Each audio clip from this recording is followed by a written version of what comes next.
네, 현장 연결해서 들으신 것처럼 헌법재판소가 오늘부터 본격적으로 탄핵 심판 준비 절차에 착수합니다. 윤 대통령은 변호인단 구성에 박차를 가하고 있는 모양새인데요. 네, 전국 상황 두 분과 함께 짚어보겠습니다. 김영준 배재대 석좌교수, 최진 대통령 리더십 연구원장과 함께합니다. 어서 오세요. 네, 안녕하세요. 안녕하십니까.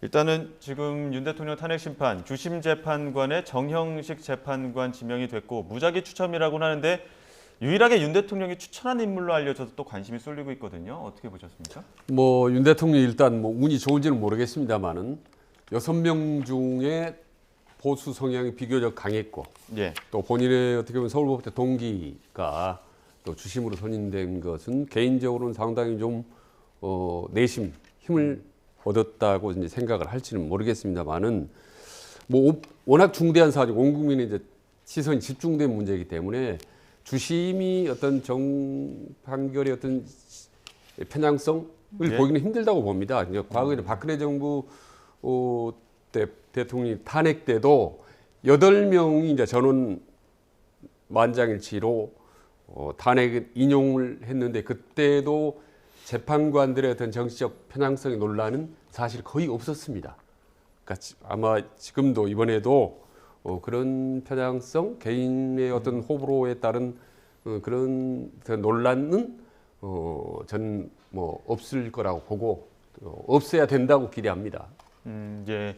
저희가 속보가 또 들어와서 속보 한 가지 전해드리겠습니다. 그 박찬대 민주당 원내대표의 이야기인데 앞서 그 권성동 원내대표가 국민의힘 그 원내대책회의에서 그 헌법재판관을 지금 한덕수 국무총리 한덕수 대통령 권한대행이 임명할 수 없다 이렇게 얘기를 했는데 이에 대해서 박찬대 원내대표가 입장을 또 밝힌 겁니다. 반박한 겁니다.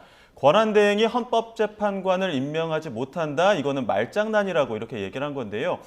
자, 다시 한번 말씀드리지만 앞서 그 권성동 원내대표는 한덕수 대통령 권한대행이 헌법재판관 지금 6명 체제인데 나머지 3명에 대한 추천 지금 절차 진행 중이지 않습니까? 그 3명에 대해서 임명 권한이 없다라고 권성동 원내대표는 얘기를 했고 박찬대 원내대표는 이를 반박하면서 이거 말장난이다. 임명할 수 있다는 입장이겠죠. 이 공방은 또 어떻게 좀 진행이 될까요? 헌법재판관 임명 못하는 겁니까?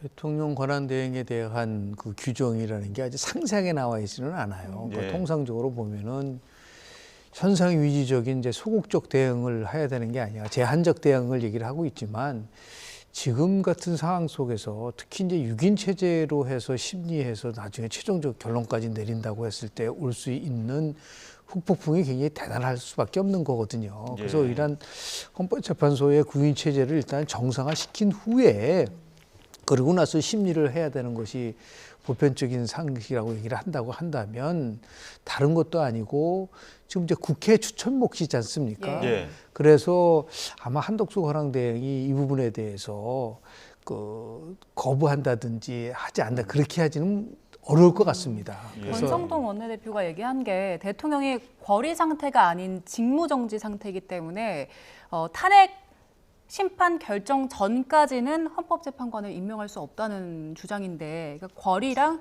직무정지 상태 요거에 대해서 좀 무게를 달리는 것 같아요. 이제 법적으로 어떻게 이제 해석을 하느냐 문제인데 지금 상황은 다른 것도 아니고 대통령 탄핵과 관련된 건데 지금도 보면 원래 7인 이상이 이제 그 심리하도록 돼 있던 거를 이준수 방통위원장 때에 6인 가지고도 심리가 가능하다고 예. 이제 바꿔서 심리가 진행되고 있는 것 같은데 이 부분에 대해서는 그 전략적인 측면에서 보기가 어려울 것 같아요. 예를 들어서 6인 체제로 진행을 해서 거기서 어떤 결정이 나왔을 때 한쪽이 도저히 받아들일 수 없다라고 또 얘기가 나온다든지 하면은 또 엄청난 후폭풍이 나오기 때문에 이 부분은 이제 아마도 만약에 그 한덕수 권한대행이 거부권을 행사하고 만약에 재판관에 대해서 거부를 한다고 한다면 저는 아마 민주당이 탄핵할 거라고 봐요. 예. 예, 그런 부분이 있기 때문에 아마 이런 부분 속에서 너무 소모적인 이러한 그 정쟁으로 가는 것보다도 정상적인 절차를 거쳐 더 중요한 거는 얼마나 공정한 재판이 이루어지냐가 핵심인 것이지 어떤 재판관이 들어와서 지금 구성 비율이 6명 중에서 보면은 2명은 진보고 4명은 중도 보수고 또 다시 2명은 야당 몫이니까 전체적으로 구인이 되면은 뭐 진보 지역이 4명이고 예. 나머지가 5명이 중도 보수기 때문에 여하튼 이거를 절대로 양보할 수 없다. 이런 식으로 접근하는 것보다는 얼마나 헌법재판관들이 정말 공정하고 신중하고 엄격하게 재판을 하느냐가 더 중요한 사항이 아닌가 생각을 좀 하게 됩니다. 두 분 박근혜 전 대통령 탄핵 심판 당시 기억이 나시는지 모르겠는데 권성동 원내대표가 그 박근혜 전 대통령 탄핵 당시 상황을 얘기하면서 민주당이 비판을 했었거든요. 그때 당시에는 헌법재판관 임명이 어떻게 진행됐습니까? 일단 박근혜 대통령 탄핵 인용이 된 다음에 예. 헌법재판관을 임명을 했습니다. 예. 그렇기 때문에 지금도 6명으로 어떻게 보면 판결한 다음에 재판관을 임명을 해라라는 얘기거든요. 근데 헌법재판관을 탄핵을 임명 기각기나 인용 전후에 해야 된다는 이런 규정도 없습니다, 사실. 그렇기 때문에 해도 되고 안 돼도 되는 상황이죠. 사실 법조항이 좀 모호하지만은 지금은 이제 워낙 특수한 상황 아니겠습니까? 계엄 사태에 대한 놓고 탄핵을 하는 거기 때문에 과거와 일률적으로 똑같이 비교할 수는 없다라는 상황이고, 그래서 헌재가 일단 정상화되기 위해서는 3명의 추가 임명은 불가피하다라고 보는 거죠. 만약에 그대로 6명이 가면 헌재 심의는 가능하나 최종 판결은 아주 애매모호해지는 겁니다. 그럼 법적 논란이 제기될 수가 있습니다. 그리고 이미 여야가 3명 추천을 다 했습니다. 예.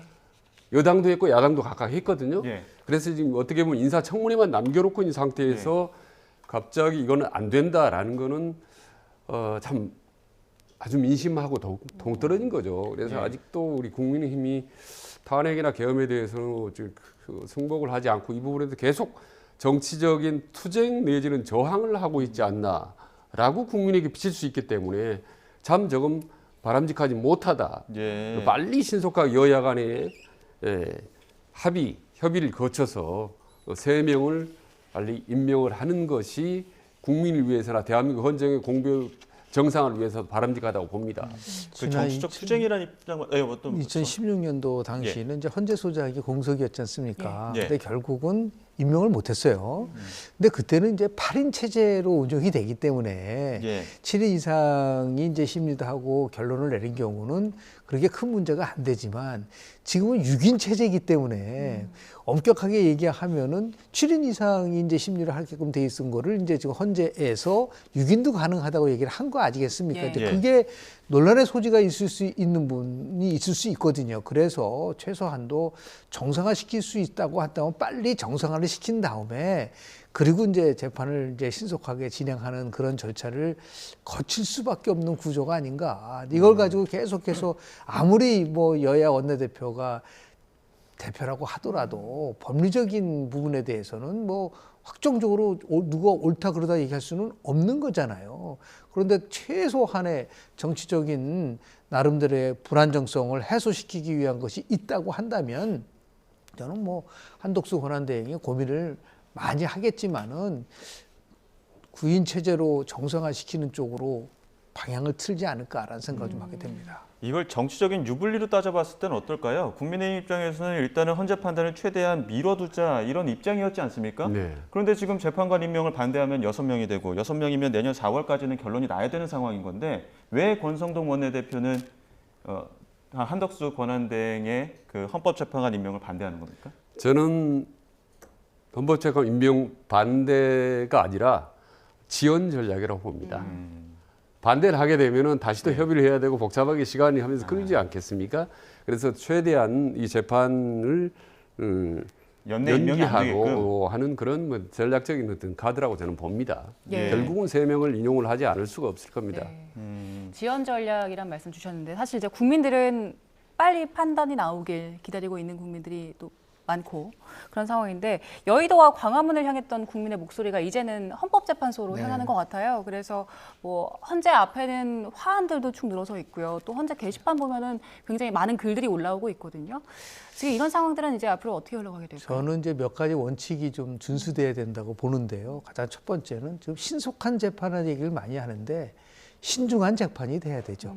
예. 그러니까 다시 얘기해서 이 사항이 굉장히 뭐 내란죄 성립 여부가 핵심이자 2차 탄핵 소추안의 핵심은요 내란죄와 관련된 거로 집중이 돼 있기 때문에 근데 지금 뭐 굉장히 법리 논쟁이 나올 가능성이 높거든요. 지금 뭐 윤석열 대통령은 담화에서도 그 내란의 개혁 의미가 전혀 없었다는 얘기도 하고 더 나아가서 대통령의 고유한 통치 행위다라까지 얘기를 하는데 반해서 지금 뭐 야당 측에서는 그렇지 않다. 예를 들어서 대법원 판례도 보면 불법적인 그런 비상계엄은 이제 범죄다라고 얘기를 했고 더 나아가서 우리 형법에서 게시된 헌법에서 선출된 기관을 강압적으로 권한을 불가능하게 만드는 것은 국헌문란이기 때문에 이건 내란죄에 해당된다. 이게 굉장히 첨예하게 대립될 수밖에 없는 부분들이 있는 것이죠. 그래서 지금 무조건 아까 신속한 재판을 통해서 불확실성을 제거시켜야 된다는 부분에 대해서 어느 정도 공감을 하지만 친중하고 공정하게 이루어져야 된다는 것에 대한 부분들이 있고요. 또 하나는 지금 뭐 앵커분께서 말씀하신 것처럼 뭐 지금 아마도 헌재 앞에서 매일 이제 시민단체들이 뭐 집회도 하고 할 텐데 중립성에 대한 문제 아니겠습니까? 그러니까 헌재 재판관이 어떠한 정치적인 뭐 배려나 편향 없이 정말 오로지 법리와 증거를 통해서만 재판이 이루어져야 된다라고 하는 그 대원칙이 있기 때문에 이걸 너무 지나치게 정치적으로 압박을 해가지고 가져간다고 한다면 오히려 큰 갈등이 있을 수 있기 때문에 이제는 좀 우리 국민들 포함해서 여권, 야권 전부 다 차분하게 이 재판이 어떻게 진행될 거냐는 것을 지켜보는 것이 오히려 더 중요한 사항이 아닌가 생각을 좀 하게 됩니다. 헌재 판단과 별개로 지금 검찰과 공조본의 수사도 속도를 내고 있는 상황인데 지금 검찰, 공조본 경쟁적으로 윤 대통령에 대한 출석 요구를 원하고 있지 않습니까? 네. 요구하고 있지 않습니까? 네. 윤 대통령 어디로 좀 출석해야 되는 겁니까? 일단 뭐 본인이 유리한 대로 가고 싶지 않겠습니까? 그럼 어딜까요? 친정 아니겠습니까? 검찰 아니겠습니까? 예. 근데 과거에도 검찰이 징계 수위를 받을 때 그런 경우입니다. 검찰이냐 경찰로 수사를 받을 거냐 해서 친정으로 가겠다, 더 편하겠다 그래서 검찰로 갔다가 오히려 중형을 받았던 경우도 있습니다. 사실은 예. 그런 경우도 있긴 하지만은 이제 윤석열 대통령 같은 경우는 뭐 워낙 검찰 인맥이 탄탄하고 또 지금 뭐 김홍일 뭐 전 중수부장을 해서 검찰 출신으로 변호인단을 꾸미지 않습니까? 그래서 검찰로 갈 가능성이 높은데 다만 지금 워낙 중복 수사가 이루어지고 있지 않습니까? 이곳저곳에서. 예.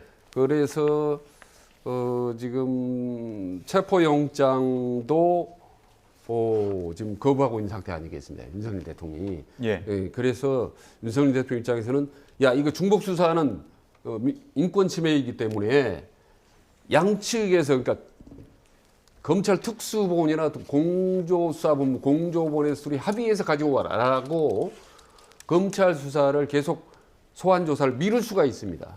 그러니까 검찰로 먼저 선택하는 게 아니라 계속 합의해서 오라고 해서 미룰 수도 있고 설령 체포영장이 발부된다 하더라도 계속 그 부분 시간적으로 좀 미룰 수가 있는 거죠. 예. 네, 지금 또 속보가 한 가지 들어와서 속보 하나 전해드리겠습니다. 지금 경찰 특수단이 노상원 전 정보사령관의 구속영장을 신청했다는 소식이 속보로 들어왔습니다. 네, 혐의는 내란이고요. 김용현 전 장관 그리고 정보사와 함께 계엄에 대한 사전 논의를 했다는 내용이 들어가 있습니다. 그리고 경찰은 문상호 정보사령관 사건은 공수처에 이첩했다는 소식까지 함께 들어왔습니다. 예, 어제 검찰 측에서 문상호 정보사령관 경찰 쪽에서 긴급 체포를 요청을 했는데 검찰이 또 승인하지 않았었거든요.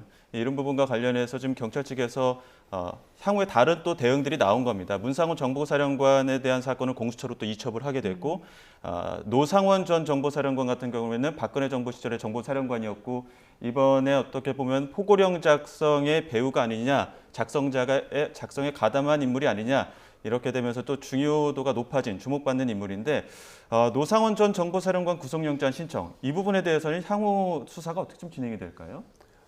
그러니까 지금 정보사령관 같은 경우는 상당히 좀 애매모호한 부분이 많아요, 사실. 예. 왜냐하면 계엄 직후, 그러니까 대통령 계엄 선포한 2분 후에 선고안이 바로 계엄군이 진입을 했지 않습니까? 예. 이런 부분들 같은 의심적인 부분이 많고 그리고 정보사령관 같은 경우 또 발언도 좀 애매모호하고 앞뒤가 안 맞는 부분이 있습니다. 그래서 방금 긴급하게 좀 영장을 청구한 것 같은데 이후에 관련된 여러 가지 계엄군에 있던 지휘부들 있지 않습니까? 장군들.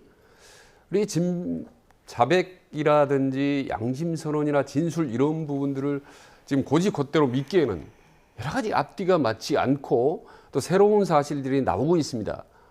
그런 점에서 빨리 신속한 수사, 소환 조사 혹은 뭐 구속이 불가피할 거라고 보는데 다만 안타까운 것은 수사의 주체들이 너무 여러 군데입니다. 그럼 국민들도 헷갈릴 것 같아요. 지금 뭐 검찰, 특수본, 경찰에도 공수처에 뭐 공조본에도 막 대여섯 개 용어들이 막 난무하기 때문에 예. 빨리 어떻게 보면 특검으로 단일화해야 되지 않나라는 생각이 듭니다. 그렇지 않더라도 설상 검찰이나 이런 공조본, 공동수사본부 이 두 양대의 어떤 수사 주체가 긴밀하게 협의를 해야 되는데 지금처럼 서로 경쟁을 하고 미묘하게 신경전을 벌이면요. 저 진실이 계속 늦춰지고 재판이나 헌법재판관이나 판결이나 심의나 모든 게 다 늦춰질 가능성이 높습니다. 예. 빨리 수사기관의 어떤 공조, 단일화 이 부분이 가장 좀 시급한 문제인 것 같습니다. 네, 이렇게 수사 주체가 둘로 나뉜 것에 대해서 단점도 있지만 서로 경쟁하면서 좀 빠르게 수사를 진척할 수도 있다 이런 시각도 있던데. 근데 교수님께서 법원의 어떻게 입장에서 보세요? 봤더니 굉장히 혼돈스러울 수가 있는 거고 있거든요. 다 이제 정리될 겁니다. 이제 예. 특검이 통과가 되면은 예. 특검에서 이제 다 모든 예. 수사에 대한 기록들을 다 다시 이제 정리를 할 수밖에 없는 부분들이 있는 거고요. 아까 말씀드린 거는 이제 왜 지금 정보사 관련돼서 부분은 이거거든요. 대통령이 뭐라고 얘기했냐면 경고용 계엄이라고 그랬었어요. 예. 근데 지금 이제 나온 상황을 보면 이게 경고용 계엄이 아니라 상당히 나름대로 사전에 모의돼. 기획을 해가지고 국회를 포함해서 다른 의도를 가지고 계엄을 한 게 아니냐라는 것을 확인하는 작업이 들어갈 수밖에 없는 상황이 된 거거든요. 예. 그래서 특히 이제 포고령과 관련돼서 여러 가지 이제 누가 작성을 했느냐는 거와 그 내용을 보면은 이 국회와 관련돼서도 포고령에 이제 그 예. 중지할 수 있는 부분이 있는데 이거는 헌법이나 개헌법에도 국회와 관련된 거는 전혀 언급이 돼 있지는 않거든요. 왜냐하면 국회 자체가 예. 이 비상계엄에 관련된 해제 결의권을 갖고 있기 때문에 예. 이게 이제 육공화국 헌법에 새로 신설된 거예요. 유신 시대 때는 그런 게 없었거든요. 그 계엄 해제는 오로지 이제 대통령이 갖고 있었었는데 이제 이런 거를 감안했을 때 과연 이제 경고용 계엄이라는 그 주장이 맞는 것인지에 대한 부분들, 그다음에 이제 국헌 문란과 관련된 부분도 보면은 헌법에서 선출된 국가기관이라고 했기 때문에 거기 국회가 이제 들어갈 수 있는 부분들이 있기 때문에 예. 이걸 강압적으로 권한 불능의 상태로 만들어 버리는 거는 국헌문란이고 그렇기 때문에 내란죄라고 하는 게 지금 야권에서 주장인 거고 여권에서는 그렇지 않다. 이거는 단순하게 국회와 관련돼서 압박을 할 수 있는 그런 거로 이용을 했고 이건 고도의 통치 행위고 야당이 그동안 보여줬었던 뭐 탄핵을 뭐 남발했다든지 예산농단을 했다든지 입법 파퓰리즘을 했다든지 이런 모든 게 결국 행정부의 기능을 마비시키려고 하는 거기 때문에 결국은 통치행위 차원에서 계엄을 선포했다라고 하는 부분들이 있기 때문에 이러한 지루한 논쟁이 결국 이제 헌재에서 결국 이제 다뤄질 수밖에 없는 것이고 또 하나는 이제 다른 측면에서는 이 특검에서 2016년도 박근혜 대통령 당시 탄핵사 때 비슷했지 않습니까? 그 뭐 박영수 특검에서 모든 것을 다 주도를 했기 때문에 그런 식으로 이제 정리될 수밖에 없지 않겠는가라는 예. 생각을 좀 합니다. 그 교수님 말씀하신 것처럼 이번 계엄이 윤 대통령의 주장대로 경고성이냐 이거랑 그리고 지금 정보사령관들 이렇게 구속영장 발부되는 것처럼 이게 계획성이 드러나고 모의된 정황이 드러나는 거랑 그 둘에 따라서 그 사법부의 판단은 어떻게 달라집니까? 일단 뭐 그 차이가 엄청 크죠. 근데 저는 뭐 오래전부터 이 자리에서 YTN에서 말씀드렸다시피 이번 윤석열 계엄은 오래전부터 치밀하게 준비된 계엄 이벤트 예. 혹은 계엄쇼 이렇게 저는 봤기 때문에 이미 지금 사전에 치밀하게 준비된 그런 징후들이 지금 속속 드러나고 있지 않습니까? 그 부분은 이제 김영기 교수님 자세히 설명을 해주셨지만 그렇기 때문에 절대 이게 단순히 그냥 넘어갈 수 없는 중대한 사안, 특히 내열환자 적용 여부는 깊숙이 그 신빙성을 가질 수밖에 없다. 적용될 가능성이 현재는 높다라는 거고 국민들도 지금 뭐 여론은 훨씬 높지 않습니까?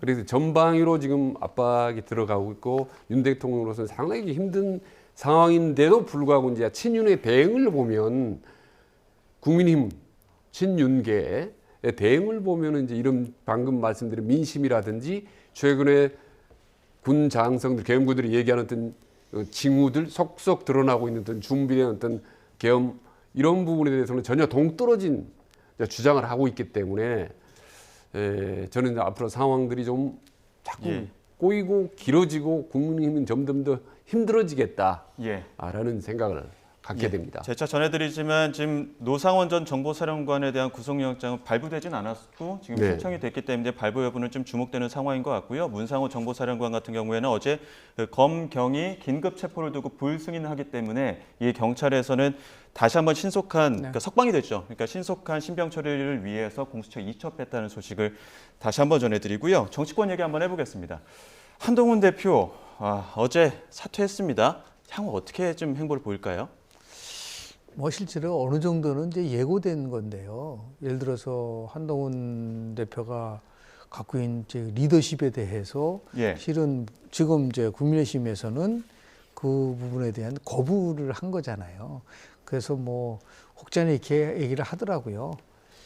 검사 출신인 우리 윤석열 대통령은 탄핵됐고 검사 출신은 한동훈 대표는 또 물러났고 그러니까 검사 정치의 한계 아니냐라고 지적하는 분들도 있지만 두 가지는 분명히 지적을 해야 될 것 같아요. 한동훈 대표가 물러난 게 친윤 세력이 쫓아낸 거에 대한 얘기를 하고 있는데 그건 아닙니다.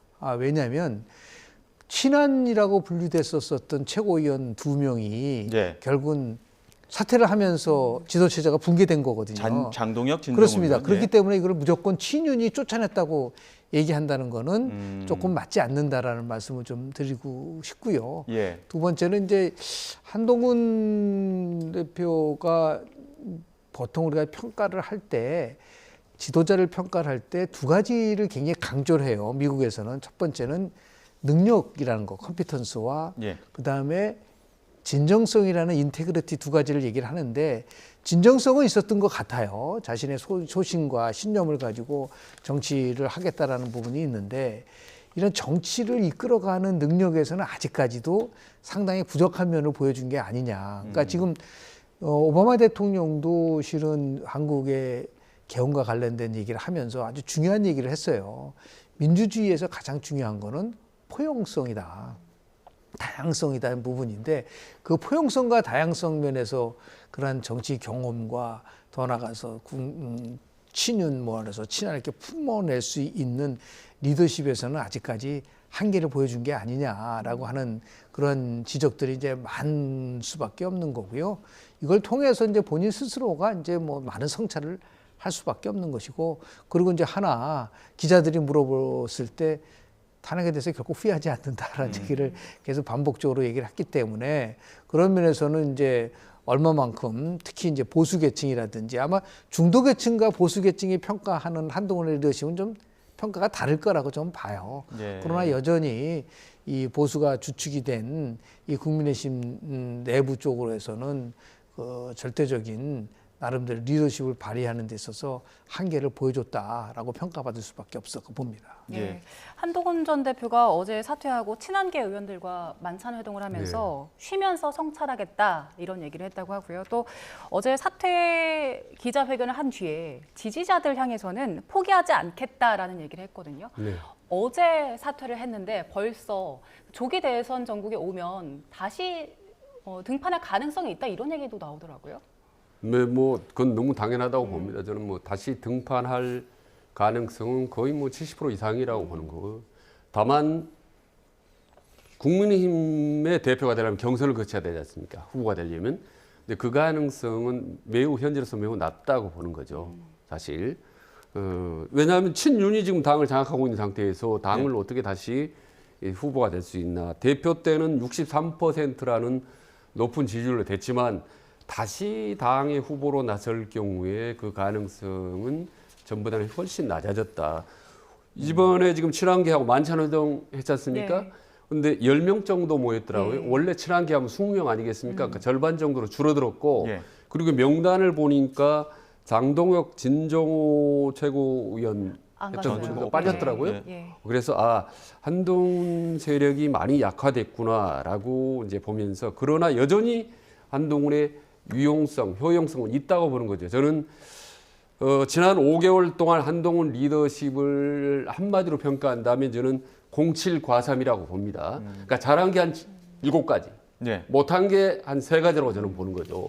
사실 어떻게 보면 어떤 젊고 역동적인 보수의 이미지를 사실 국민들한테 보여준 게 사실이고 또 하나는 김건희 여사나 여러 가지 문제를 볼 때 상당히 좀 국민 눈높이에서 바라봤다는 것 그리고 이번에 계엄 사태 과정에서 빨리 신속하게 반대 기치를 높였다는 점 이런 부분에서 민심이 부합한 점 등등을 보면 저는 상당히 점수를 좀 많이 주고 싶습니다. 더구나 양극단으로 치우치지 않고 비교적 중도적 페이스를 표방했다는 점이 한동훈이 잘했고 앞으로도 생명력이 있다라고 보는 겁니다. 예. 이 양극단 정치 속에서 중도적인 모습을 계속 보여줬다는 것.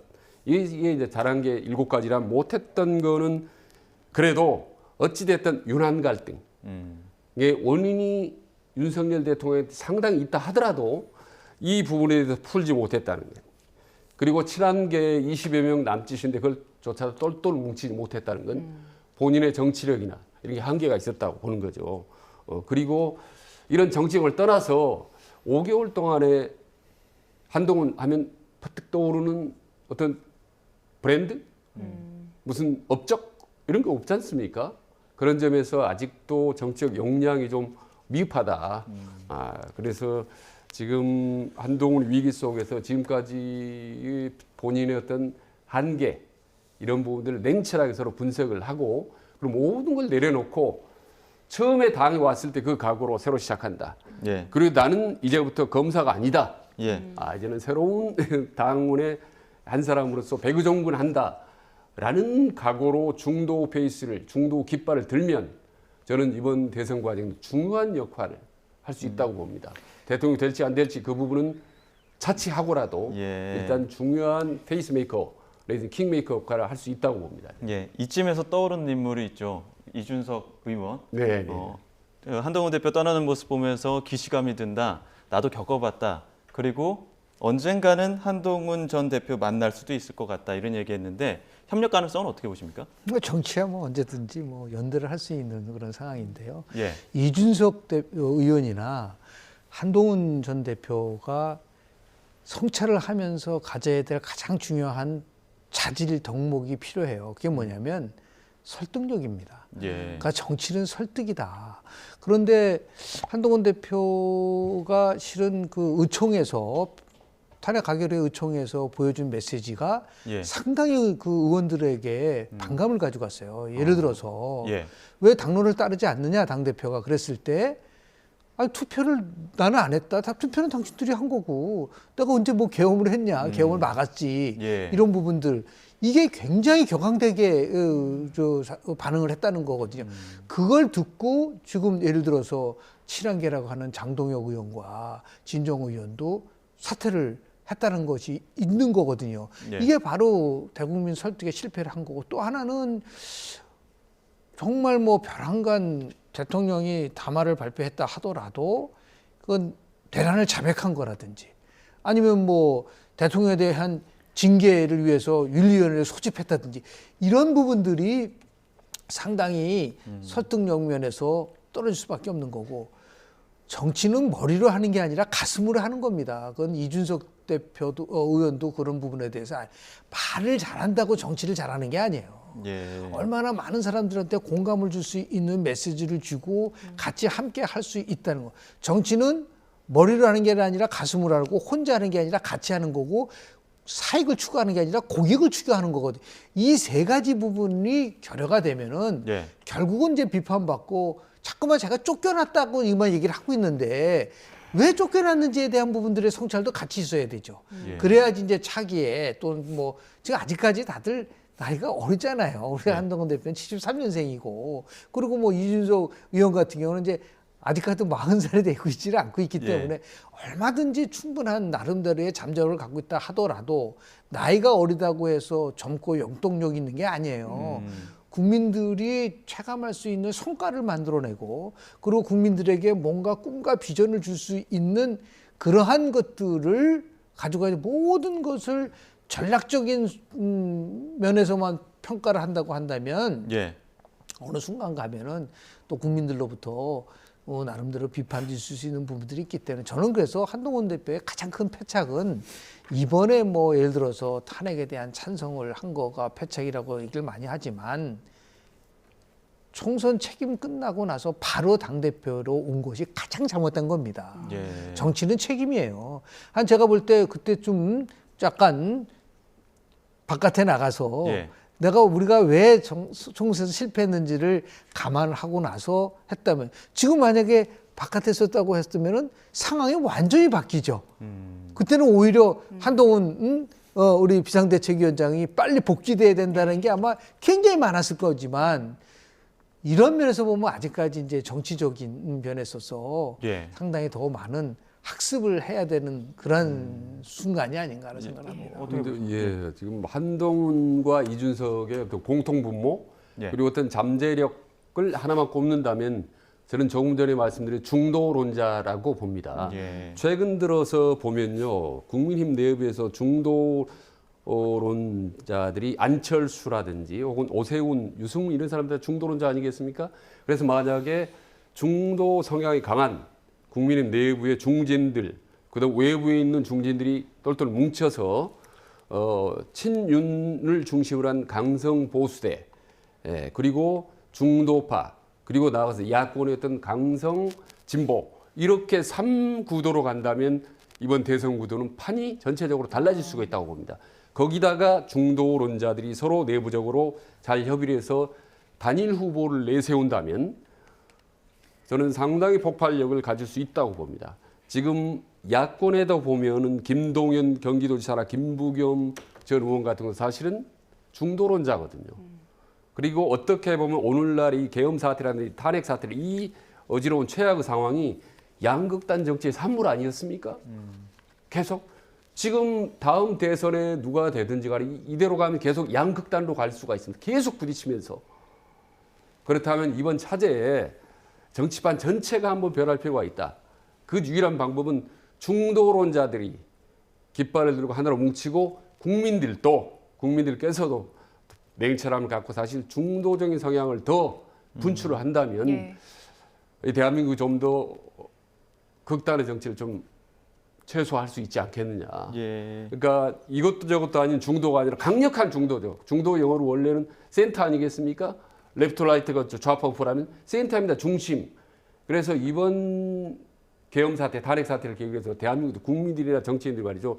대한민국 중도 중심주의로 갔으면 좋겠다는 게 저 개인적인 강력한 바람입니다. 예. 예. 한동훈 전 대표가 사퇴하면서 국민의힘은 다시 비대위 체제로 전환이 됐는데요. 국민의힘이 비대위 체제 들어가는 게 이번 정부 들어서만 5번째잖아요. 네. 대통령 리더십 연구원장이시니까 네.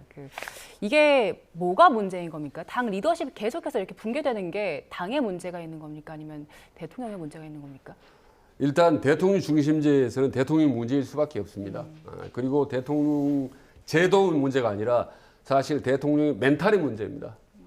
대통령 제도가 상당히 제왕적 제도처럼 돼 있다 하더라도 과거 김대중 대통령처럼 화해하고 용서하고 소통하려고 하는 의지를 강력하게 발휘하면 그거는 화합적인 국면으로 갈 수 있지만 아무리 제도가 잘 돼 있다 하더라도 대통령이 독선적이고 일방통행으로 가면 그래 잘 안 되는 겁니다.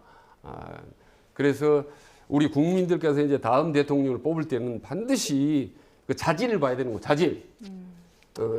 그 사람이 독선적일 건지 아니면 소통을 잘할 건지를 미리 판단하는 건데 그 방법은 간단합니다. 그 후보가 대선 후보가 과거에 지난 동안 해왔던 그 행적, 그 행태를 보고 판단하면 되는 겁니다. 아주 불통이었던 사람이 대통령이 되고 나면 엄청나게 소통할 가능성은 매우 적습니다. 예. 저는 그런 점에서 이번에 이제 비대위원장이 대단히 국민힘 비대위원장이 이제 중요하다고 보는 거죠. 보면 혁신형이냐 관리형이냐 조기 대선형이냐 이 세 가지로 갈라질 텐데 관리형이면 중진을 하면 되겠죠. 내부 중진. 그다음 조기 대선형 준비형으로 한다면 뭐 김무성 같은 사람이 하면 되지 않겠습니까? 예. 근데 혁신형으로 간다면 저는 지금 거론되고 있는 사람 중에 별로 못 찾겠습니다. 그렇다면 또 필요하면 또 용병 뭐 찾으려고 하지 않겠습니까? 예. 저는 이 시점에서는 관리형이나 조기 대선형보다는 혁신형의 비대위원장이 돼야 국민의힘과 보수 진영이 그나마 기사 회생할 수 있다고 저는 보는 거죠. 교수님은 지금 국민의힘에 어떤 사람 필요하다고 보세요? 제일 큰 문제는요. 누가 됐든 간에 마찬가지거든요. 한국 정당의 허약한 정당 체제의 핵심은 제도화의 수준이 너무 낮다. 그러니까 제도화의 수준이 낮다는 말은 뭐냐면 어떤 시스템에서 움직이는 게 아니라 특정한 인물이 추구하는 바에 따라서 움직이잖아요. 그건 지금 민주당도 똑같아요.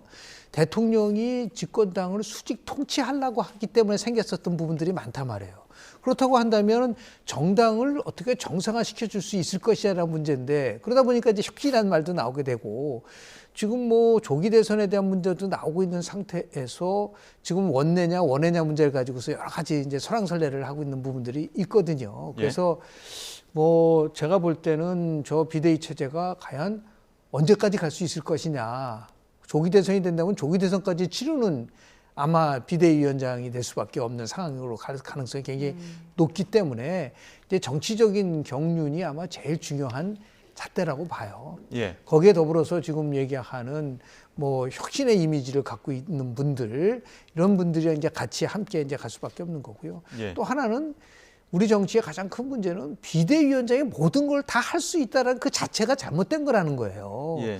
제왕적 대통령도 문제지만 제왕적 당대표도 문제라는 지적이 만약에 나온다고 한다면 이번에는 뭐 비대위원장을 통해서 일사불란하게 움직이는 것이 아니라 새롭게 정당의 조직 문화를 바꿀 수 있는 그런 것들도 필요한 상황이 아닌가라는 생각을 좀 하게 되는 것이죠. 그러니까 예. 더불어서 지금 뭐 국민의힘 같은 경우에 너무 이제 뭐 절망적이라고 얘기할 수가 없는 게 뭐 거긴 다극 체제잖아요. 많은 뭐 차기 유력 대선 후보들도 많은데 반해서 민주당 같은 경우는 뭐 이재명 일극 체제로 가기 때문에 저는 뭐 항상 얘기하는 가설이지만 일극 체제는 다극 체제를 이길 수 없다. 그게 2002년도 대통령 선거에서 나왔었어요. 당시 이회창 총재 체제는 현재 이재명 일극 체제와 마찬가지로 이제 막강했거든요. 그러나 당시에 새천년민주당인 집권당이 국민참여 경선제를 통해서 노무현 후보를 선출했고 노풍이 불었고 결국은 이회창 총재는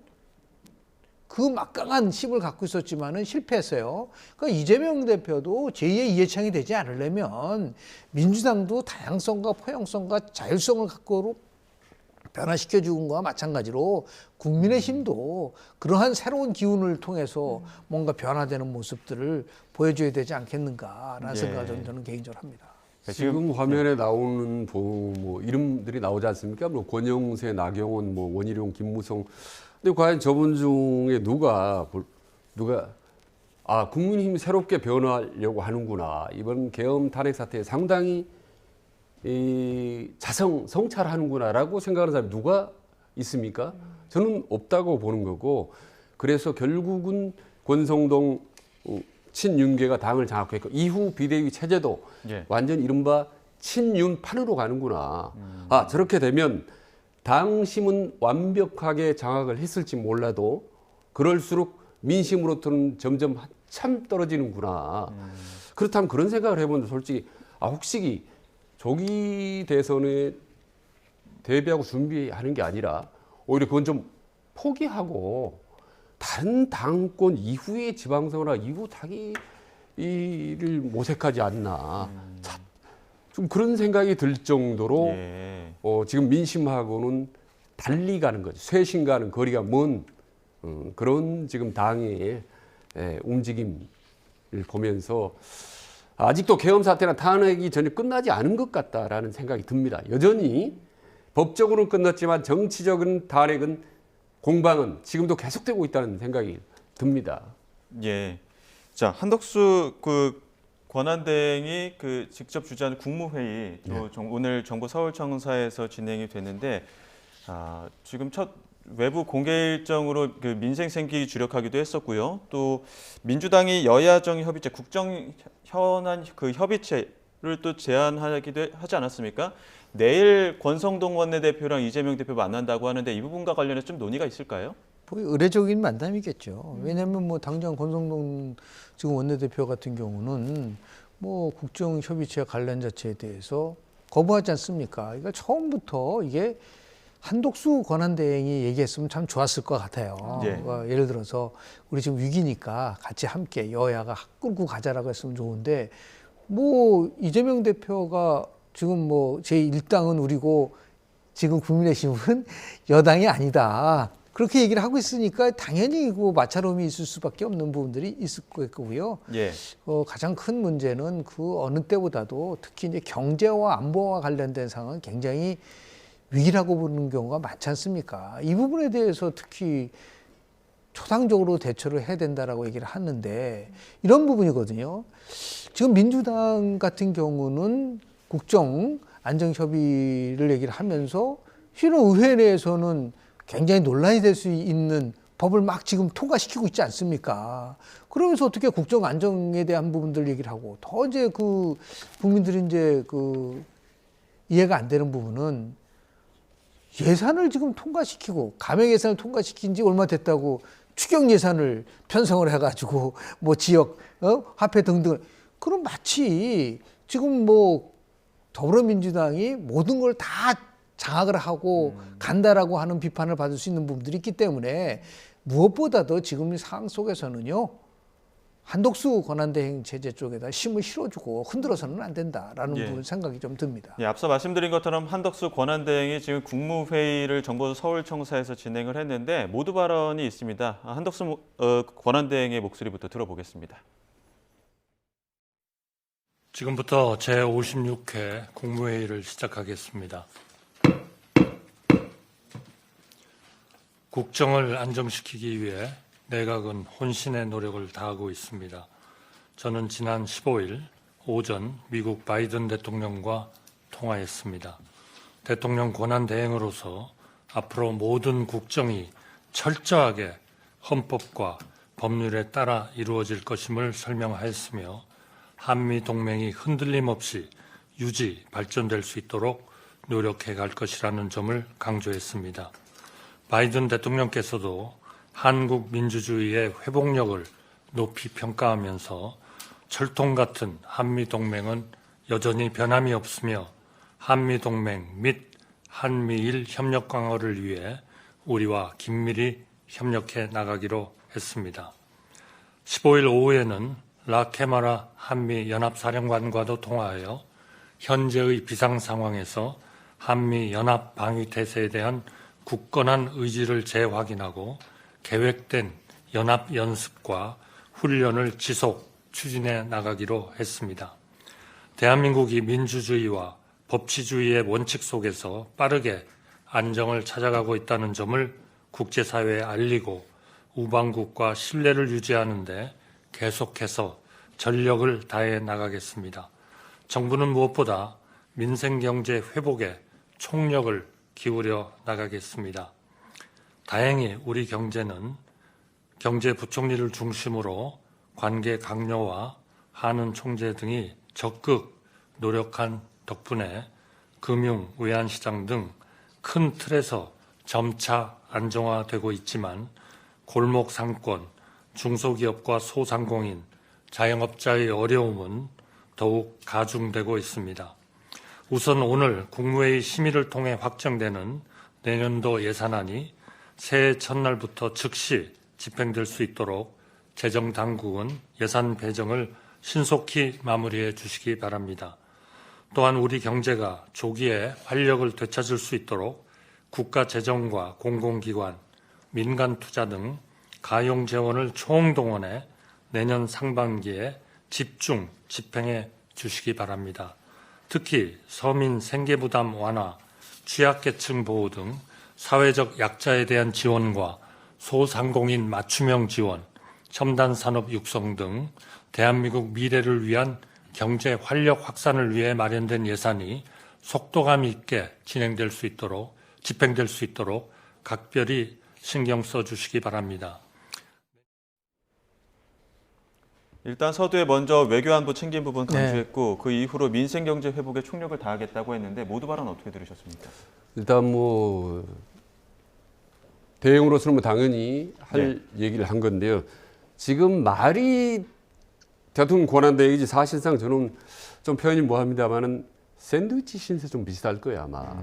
아주 양쪽 여야로부터 공격을 받고 이러지도 저러지도 못하는 아주 곤혹스러운 이 하루하루가 계속될 겁니다. 한덕수 대행이. 그래서 제가 이제 개인적으로 하나 공개적으로 제안을 드리고 싶은 거는 뭐냐면 여야 쪽에 일단 민생 현안이나 정책, 안보, 외교 이런 부분은 한덕수 대행에게 확실하게 여야가 힘을 실어줘야 된다라는 게 1번입니다. 예. 여야가 공개적으로. 그래야 대행이 제대로 활발하게 하면서 국정의 공백을 최소화할 수 있는 거 아니겠습니까? 그다음에 두 번째입니다. 이게 매우 중요한 건데 김건희 특검법이라든지 매우 민감한 정치적인 현안들 그거 있지 않습니까? 예. 뭐 거부권을 행사하네 말해 하는 이런 아주 민감한 현안은 이재명 대표와 권성동 대표가 서로 합의해라. 서로 합의. 시한을 주는 겁니다. 다만 합의해서 만약에 안 되는 것, 두 사람은 절대 합의가 안 되는 거는 한덕수 권한대행이 결정한다. 거부권 여부도 행사할지 말지를 한덕수 대행에게 모두 임한다. 라고 해야 되지 않겠습니까? 그래서 만약 여야가 합의하면 그거는 한덕수 대행이 따라주는 거죠. 근데 끝내 안 되면 나중에는 한덕수 대행이 결정을 해야 본인도 마음이 홀가분하고 국정도 원만하게 돌아가지 않겠습니까? 이런 일종의 여야정의 신사협정 비슷한 게 이루어지지 않으면 매일 이런 상황이 되풀이되지 않겠습니까? 예. 나는 이게 대단히 필요하다고 봐요. 그래야 한덕수 대행도 마음 편하게 거부권을 행사할 수도 있고 안 할 수도 있고 대신 그 전에 여야가 합의하라는 얘기입니다. 네. 이재명, 권성동 합의하면 그대로 따라주면 되는 거 아니겠습니까? 예. 그 이 권한대행의 여야정 신사협정을 저는 강력히 한번 제안드리고 예. 싶습니다. 여야가 결국 합의를 해서 권한대행에게 힘을 실어줘야 된다는 말씀 두 분 공통적으로 해주신 것 같아요. 근데 그동안 그 권한대행이 역사적으로 몇 차례 있었잖아요. 권한대행의 역할은 그동안 여야가 규정을 해왔습니까? 아니면 법적으로 규정이 돼 있습니까? 법적 규정이죠. 그러니까 지금도 보면은 뭐 이렇게 굉장히 이상적인 말씀을 해주셨는데요. 지금도 보면은 야당에서는 그 얘기를 하지 않습니까? 뭐 예를 들어 적극적으로 할 경우 자신들의 마음에 안 오면 바로 탄핵하겠다까지 얘기를 하고 있기 때문에 압박하고 있는 거 있기 때문에 이 부분에 대해서는 이제 바람직하지 않고 저는 이제 좀 말씀드리고 싶은 거는 트럼프 정부 2기 정부가 곧 출범을 합니다. 이거는 우리에게 굉장한 나름대로의 그 위험으로 다가올 수 있는, 왜냐하면 정책이 미국 우선주의고 우리는 수출을 중심으로 해서 지금 철강, 반도체 포함해서 방산, 조선 이런 쪽에서 엄청난 지금 나름대로의 위기인데 지금 뭐 한가하게 어떤 쟁점 법안을 가지고 얘기한다는 거는 제가 볼 때는 도리가 아니라고 봅니다. 그래서 경제 문제와 관련돼서는 적극적으로 여도 야도 한동훈 권한대행 체제에게 힘을 실어주는 부분들 그런 쪽에 있어서의 지혜가 절대적으로 필요하지 않을까 생각을 좀 합니다. 앞서 말씀 것처럼 여야 합의를 통해서 가져와라 그럼 특검법에 대해서 결정하겠다 했지만 그 합의가 여태까지 안 되다 보니까 계속 그 거부권 정국이 반복된 거 아닙니까? 이것 좀 어떻게 좀 풀어야 그러니까 그 시한을 정해야 되는 거예요. 예? 예. 여야 간에 합의할 수 있는 시한을 제시를 하는 거죠. 예. 그리고 항상 민감한 사안은 이를테면 3일이면 3일, 예. 뭐 일주일이면 일주일 간의 시한을 주어서 그게 협의가 안 되면 결국은 한덕수 대행이 최종 권한을 행사할 수 있도록 여야 간에 합의를 해야 되는 거죠. 예. 그리고 그래서 저는 좀 한마디 이 부분의 시쳇말로 이게 좀 어떻게 보면 그 잘 나갈 때 잘하라 뭐 이런 말이 있지 않습니까? 이 말은 이재명 대표나 권성동 대표한테 해당된다고 봅니다. 지금 야당 입장에서는 절대적으로 모든 상황이 어떻게 보면 유리하죠.